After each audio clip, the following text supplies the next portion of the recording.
Hey guys, Nash Billimoria here. I literally just got back in from a great little conference. I wanted to share 3 top tips, 3 insights that I got from the conference. It was called SmarTEQ, Empower People, Multiply Results. We heard from some CEOs and managers and leaders of big companies who have all been somewhat successful and are still on the journey of creating these thriving high performance cultures, and I just wanted to share the 3 top tips from that. So here we go. The first one was, we talk a lot about company purpose, okay, and I'm obviously an advocate for company purpose, and I believe that it's a driving force for what are the best organizations not only to work for but in terms of profitability and so on.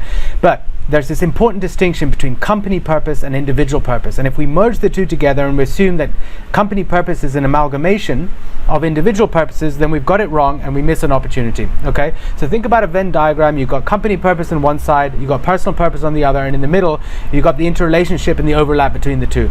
Okay, and that's the sweet spot. And that's what we got to create. So you go through the whole process of creating your company purpose, but then don't assume that individuals are going to share that same purpose. That doesn't mean they don't care about it. That doesn't mean they're not compelled by it. But it just means that you still have work to do to uncover what is the individual's purpose. It may be something like, you know, providing for their family or giving their children better educational prospects than the ones they had. Who knows, right?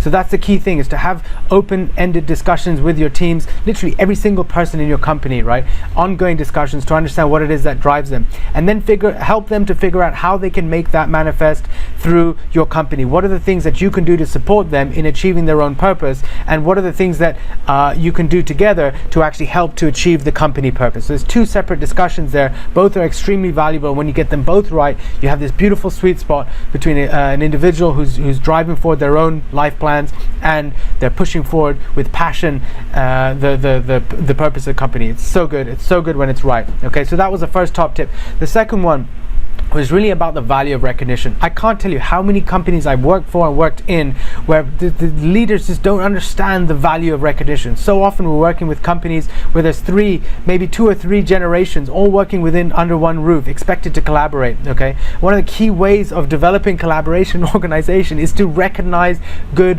value and contribution. That is one of the key fundamental roles, is to spot talent, to spot contributions, to spot strengths, and then to recognize those strengths. Okay, as a leader, you need to be vocal about this. And the key element here, the key like little cherry on the top, the thing that makes this recognition so powerful, is tying a contribution, let's say input into a meeting, or certain key questions that were asked by an individual, or maybe they came up with a great idea. So you could just say, hey, pat on the back, well done for that great idea. Or you could actually say, you know what, the ideas that you came up with in today's brainstorming were so great because they actually encouraged other people who otherwise don't speak up to come up and come forward with their ideas, and I really want to value and recognize that. See, that's a key way and a great way of valuing people's contribution and building this culture. Okay.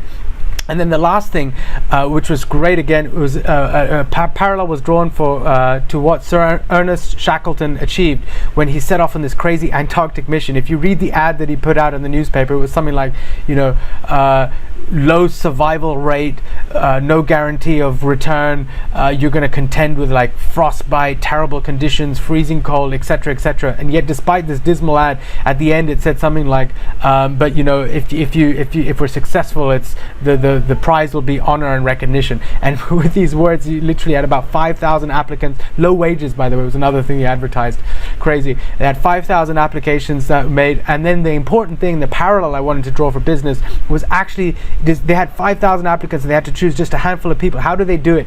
Well, what they wanted to do was look at competencies, yes, obviously, but more importantly, they wanted to look at the attitudes. Okay, what are the attitudes of the kind of people that we're going to need? He knew that they were going to face uncertain times. He knew that we're going to face challenges and many issues. And same in your organization. You know you're going to face challenges. You know they're going to be uncertainty, and you don't want somebody to just follow a script, right? So think about what are the kind of attitudes that you really want to engender and build within your team, and hire and base your questions around that. Base your whole process for hiring and building a team around that. Look, I hope you find these 3 top tips really useful. I've created a special and free guide for you. It's at nashbillimoria.com/turn purpose into profit. The link is just below this email, so go ahead and click it there. I really hope you find value from all of this, and I'll speak to you soon. Thanks so much. Bye-bye.